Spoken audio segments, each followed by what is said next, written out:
नमस्कार बच्चों। आज हम एक्सरसाइज 2.3 का तीसरा क्वेश्चन करेंगे। पहले दो क्वेश्चन हमने लास्ट लेक्चर्स में किए थे, फर्स्ट और सेकंड। आज हम शुरू करेंगे तीसरा क्वेश्चन, और ये क्वेश्चन बहुत इम्पॉर्टेंट है बच्चों, ध्यान से समझिएगा ये क्वेश्चन। और इसी क्वेश्चन के साथ का एक उदाहरण भी दे रखा है आपको बुक में, वो भी आपको करना है। क्वेश्चन है 3x की घात 4 + 6x cube - 2x square - 10x - 5 के अन्य सभी शून्यक ज्ञात कीजिए यदि इसके दो शून्यक वर्गमूल 5/3 और माइनस वर्गमूल 5/3 है। यानी कि ये जो बहुपद है इसकी घात 4 है। घात 4 से ही पता चल रहा है कि इसके शून्यक भी 4 होंगे। 4 में से दो शून्यक दे रखे हैं और हमें दो और निकालने हैं। तो ये क्वेश्चन इम्पॉर्टेंट भी है और टफ भी है, थोड़ा सा मुश्किल भी है। तो इसलिए आप ध्यान से ये क्वेश्चन समझिएगा। हाँ जी, उत्तर यहाँ से स्टार्ट हो रहा है।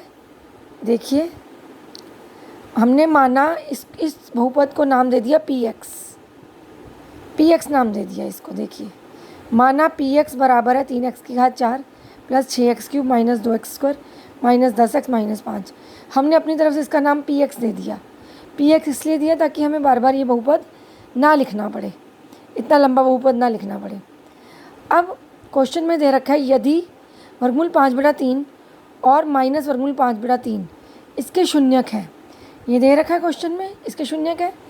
यदि ये इसके शून्यक हैं तो हमने एक प्रमेय किया था, गुणनखंडन प्रमेय 9th में। तो उसके कारण गुणनखंडन प्रमेय के द्वारा x - वर्गमूल 5/3 और x माइनस वर्गमूल 5/3, यानी कि ये वाला शून्यक इसमें आ गया और ये वाला शून्यक यहाँ आ गया। ये दोनों px के क्या होंगे? गुणनखंड होंगे। गुणनखंड मतलब px को ये भी भाग देगा और ये भी भाग देगा।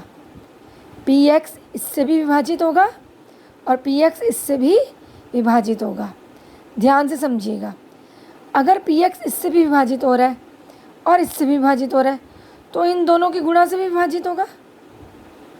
px इससे भी विभाजित हो रहा है, यहाँ लिख दिया, और इसको यहाँ लिख दिया, क्योंकि माइनस माइनस क्या हो गया? प्लस। ये देखिए, प्लस बन के यहाँ आ गया। तो इन दोनों को गुणा कर दिया, तो इन दोनों की गुणा से भी px विभाजित होगा। ये बट्टा का साइन है, ये भाग का साइन होता है लंबा सा। ये इसका मतलब ये हो रहा है, इसका मतलब ये है कि px इन दोनों की गुणा से भाग हो रहा है। ठीक है। अब ये है a - b, ये a + b। यहाँ पर सर्व समीका लग गई a - b × a + b की। तो ये बन गया a² - b², यानी कि वर्गमूल 5/3 का स्क्वायर और x का स्क्वायर। वर्गमूल 5/3 का स्क्वायर क्या होता है? रफ में करके देखो, 5/3 होता है। तो इसलिए मैंने सीधा 5/3 लिख दिया। हमने यहाँ पर सरसमीका लगाई है ये वाली, a + b × a - b = a² - b² वाली, ये वाली सरसमीका यहाँ पर लगा दी। तो ये बन गया x² - 5/3। अब एलसीएम लो, 3 एलसीएम लिया तो ये 3 जाके इधर गुणा हो जाएगा, 3x² - 5 आ गया। जब px को ये भाग दे रहा है तो 3x² - 5 भी भाग देगा। 3 हटा दिया हमने, px को 3x² - 5 भी भाग देगा। अब हम px को, यानी कि px मतलब ये अब px को पूरा लिख दिया हमने यहाँ पर, यानी कि इसको हम इससे भाग करेंगे। अब मैंने आपको बहुपदों की भाग करना सिखाया था, तो हम बड़े बहुपद को इस छोटे बहुपद से भाग करेंगे। हम 3 को छोड़ देंगे, सिर्फ ये बचेगा 3x² - 5। 3x² - 5 से इसको भाग करके दिखाते हैं। अब हम नेक्स्ट, हमने भाग करना सीख रखा है पहले 2 क्वेश्चंस में, तो यही मेन स्टेप है भाग करना। अब हम यही करके दिखाते हैं आपको। देखिए कैसे करेंगे। अब हम 3x² - 5 को इस बड़े बहुपद से भाग देंगे। वही सेम प्रोसीजर भाग देने का, इसका पहला पद और इसका पहला पद भाग दिया, रफ वर्क में क्या आया, 3 से 3 कट गया, एक्स की घात 4 से एक्स की घात 2 कटा, एक्स की घात 2 बचा। ये एक्स की घात 2 हमारा भागफल है, यहाँ लिख दिया। अब इस एक्स की घात 2 को भाजक से गुणा करेंगे, ये भाजक से गुणा किया, क्या आ गया, 3x की घात 4 माइनस 5x²। अब इसको हम यहाँ लिख देंगे, 3x की घात 4 को 3x की घात 4 के नीचे माइनस 2x² के नीचे माइनस 5x²। साइन चेंज, ये प्लस का बन गया माइनस, माइनस का बन गया प्लस, ये कट गया क्योंकि दोनों सेम थे, एक प्लस में था एक माइनस में था। ये आ गया -2 + 5, -2 + 5 को आपस में घटा करो तो +3 आएगा। ये +3 यहाँ लिख दिया, +3x² आ गया। 6x³ हमने उतार लिया, -10x उतार लिया, -5 उतार लिया। अब फिर से सेकंड स्टेप, वही सेम प्रोसीजर, इसका पहला पद और इसका पहला पद यहाँ भाग किए, भाग करके आ गया 2x, 3 से 6 कटा 2 आया, x³ से x² कटा x आ गया, 2x आ गया। ये आ गया हमारा आंसर, इसको यहाँ लिख दिया। अब आंसर को हम किससे गुणा करेंगे, भाजक से, भाजक से गुणा किया, आंसर आ गया 6x³ माइनस 10x। इसको हमने इसके नीचे लिखा, 6x³ के नीचे 6x³ और -10x के नीचे -10x। साइन चेंज किया, प्लस का माइनस हो गया, माइनस का प्लस हो गया, एक प्लस में एक माइनस में कट गया, 0 आ गया, एक माइनस में एक प्लस में कट गया, 0 आ गया। क्या बचा, ये दोनों बचे, ये दोनों बच के नीचे आ गए। अब फिर से वही सेम प्रोसीजर, थर्ड स्टेप, इसके पहले पद को इसके पहले पद से भाग किया, 3x² को 3x² से भाग किया, क्या आया, 1 आ गया। 1 को गुणा करेंगे भाजक से, वही सेम आंसर आएगा। सेम हमने नीचे लिख दिया, साइन चेंज किया, प्लस का माइनस बनाया, माइनस का प्लस बनाया, कट गया, शेषफल आ गया 0। लो जी, हमारा शेषफल 0 आ गया यहाँ पर। यानी कि इस बहुपद का एक भाजक ये था और दूसरा भाजक ये आ गया। अब इसको, इस बहुपद को हम इस प्रकार लिख सकते हैं, भाज्य बराबर भाजक गुना भागफल प्लस शेषफल। शेषफल 0 है, +0 हम नहीं लिखेंगे, छोड़ दिया हमने। तो ये हमने लिख दिया विभाजन एल्गोरिदम के द्वारा, भाज्य ये था, भाजक ये और भागफल ये, भाजक गुना भागफल। शेषफल क्यों नहीं लिखा, क्योंकि शेषफल हमारा क्या आया है, 0। तो हमने ये इस प्रकार लिख दिया।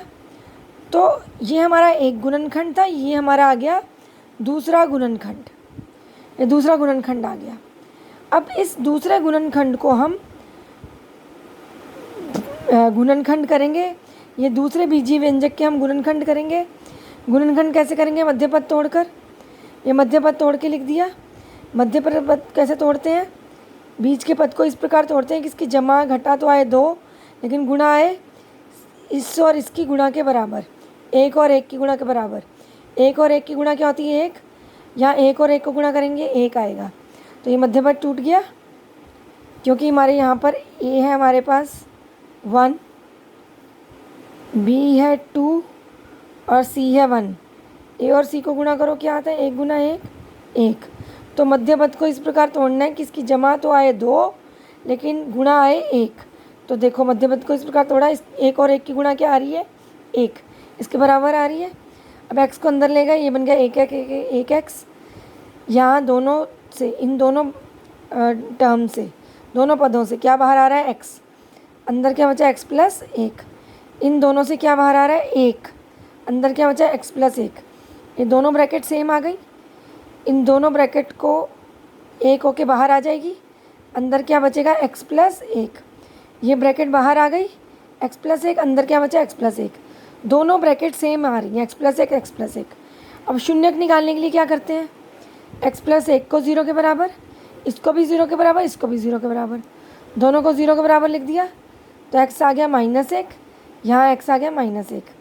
तो दो अन्य शून्यक आ गए, -1 और -1, यानी कि जो 2 और शून्यक निकालने थे हमने, वो दोनों आ गए -1 और -1। ये हमारा आंसर है।